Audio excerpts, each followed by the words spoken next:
End of this game, all I can do is shake my head and think, if you're the Texans and you look at this box score and you look at how you played on balance, you played incredibly well. But Joe, I think it just speaks to how perfect you've got to be if you want to beat this Chiefs team. And at this point, I honestly don't know what you have to do. I wonder where you land with that.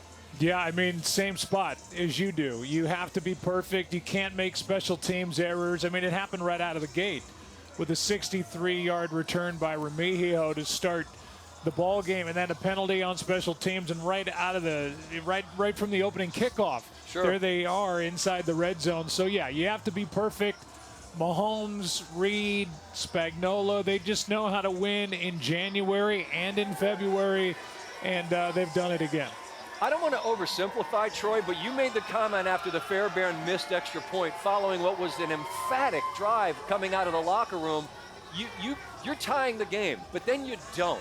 And now instead of being even, you're still behind. I just wonder how demoralizing it is to have a 10-minute drive and still be trailing this Chiefs team. Yeah, totally demoralizing. Hard to put into words exactly what that feeling is on the sidelines for everybody. You could see it. We showed the faces of D'Amico Ryans and C.J. Stroud, and it's just a huge letdown. Here you have this really good drive against a good defense, hard to do, and you score, and yet you still come up short. Same thing happens when you do that as an offense and you don't come away with 3 points on a field goal attempt. So, you know, the difference in this game, winning and losing, wasn't all that much. But, you know, as Joe said and you said as well, you just cannot fail to make the opportunities when they present themselves, and that's what it requires if you're going to beat this Kansas City team in the postseason. It was interesting on Countdown. I think Marcus Spears and Kirk Cousins both alluded to this Steve Spagnuolo defense, and he gets so much credit, and deservedly so.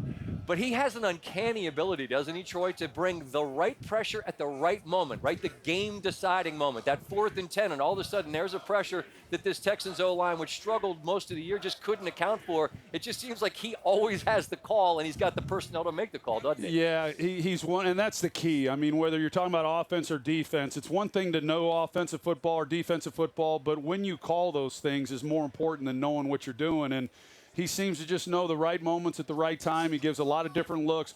In the fourth quarter, when the game was obviously in the balance and they needed to make plays, he did what you expect him to do. He leaned on the pressure and brought the extra blitzes. And then even late, when you fully expect him to bring the pressure because that's what he's done and that's what he's known for, then he backs off and he rushes 4. So he constantly keeps you on your heels, and it's hard then as an offensive play caller to be able to call the protections and get the looks and the things that you need in order to be able to make the plays down the field.